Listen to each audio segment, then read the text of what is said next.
Hello everyone, स्वागत है आप सभी लोगों का कल्याण इंस्टीट्यूट यूट्यूब चैनल पे। आज हम इस वीडियो के माध्यम से भुगतान शेष सिद्धांत को जानने और समझने का प्रयास करेंगे कि जो ये भुगतान शेष सिद्धांत है ये क्या होता है, किस तरह से होता है।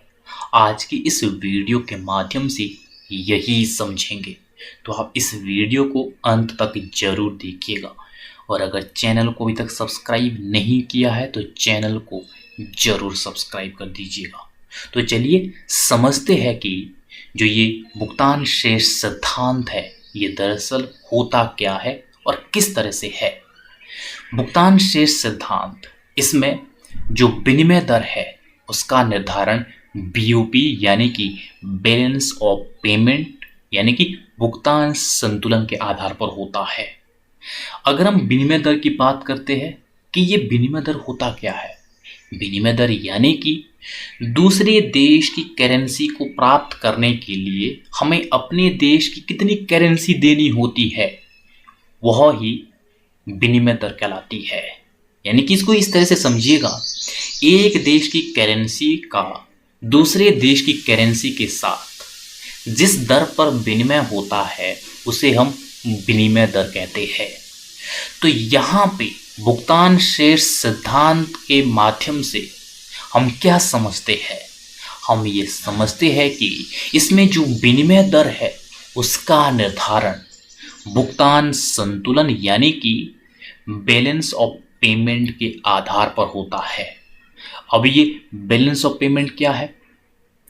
इसमें इंपोर्ट और एक्सपोर्ट से संबंधित गतिविधियों का एक तरह से ब्यौरा रखा जाता है।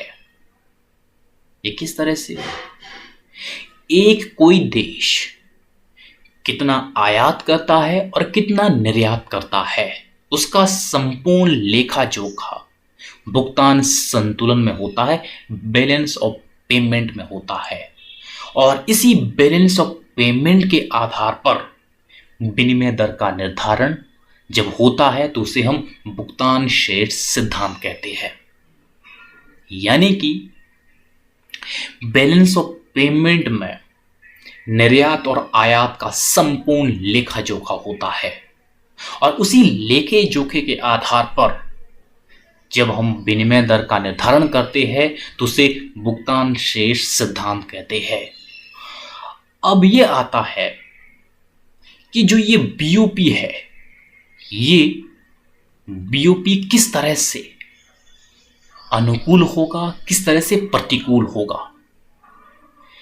यदि कोई देश बहुत अधिक मात्रा में वह निर्यात कर रहा है, निर्यात यानी कि अपने देश में उत्पादित जो वस्तुएं हैं वो दूसरे देश में बेच रहा है और वो दूसरे देश से आयात कम ही वस्तुओं को करता है, तो ऐसे में उस देश के लिए वो कहीं ना कहीं अनुकूल होगा। यानी कि जब आपका जो आयात है वो बहुत ही कम होगा, नाम मात्र होगा, और उससे कहीं अधिक निर्यात होगा।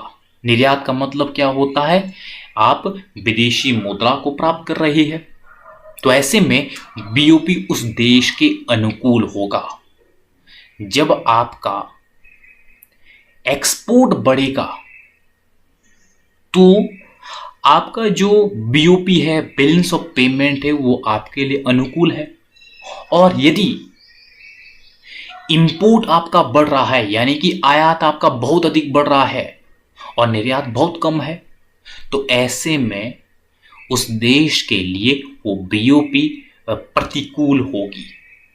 यानी कि वो कहीं ना कहीं नकारात्मक इंपैक्ट डालता है, क्योंकि आप बहुत अधिक मात्रा में दूसरे देशों में जो निर्मित वस्तुएं हैं उसको मंगा रहे हैं।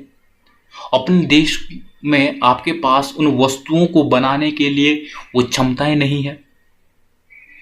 तो इस तरह से इस आधार पर, बीओपी के आधार पर आगे किस तरह से विनिमय दर का निर्धारण होता है इसको समझते हैं।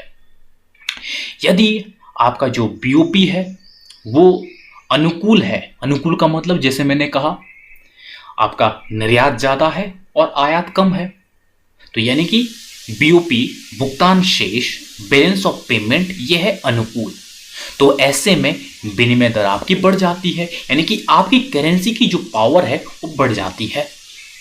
और यदि आपका जो भुगतान शेष है, बीओपी है, बैलेंस ऑफ पेमेंट है, वो प्रतिकूल है, यानी कि आप निर्यात बहुत ही कम कर रहे हैं या बिल्कुल नहीं कर रहे हैं, लेकिन आयात बहुत ज़्यादा कर रही है, तो ऐसे में बीओपी आपके प्रतिकूल हो जाएगा और विनिमय दर घट जाएगी। आपकी करेंसी की जो पावर है, वैल्यू है, वो घट जाएगी। तो इसी के आधार पर किस तरह से, किस देश के लिए बीओपी अनुकूल है, किस देश के लिए प्रतिकूल है, इसी आधार पर विनिमय दर घटती बढ़ती रहती है और इसी के माध्यम से विनिमय दर का निर्धारण होता है। यानी कि जिस देश की करेंसी पावरफुल है, उसका मतलब क्या है? उसका मतलब यह है कि उसका जो बीओपी है वो अनुकूल है।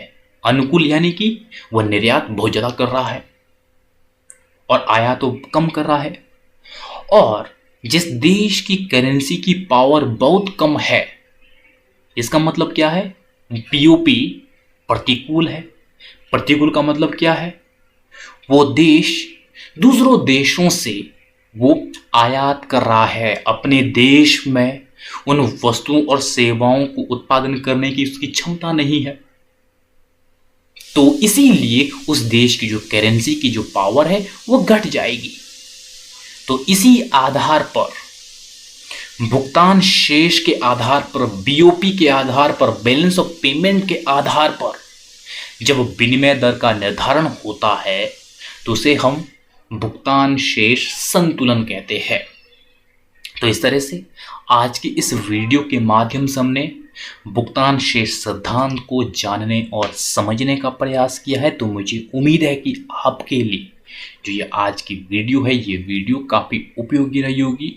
और अगर चैनल को अभी तक सब्सक्राइब नहीं किया है तो चैनल को ज़रूर सब्सक्राइब कर दीजिएगा और मुझे दीजिएगा इजाज़त। और आप सभी लोगों का बहुत बहुत शुक्रिया।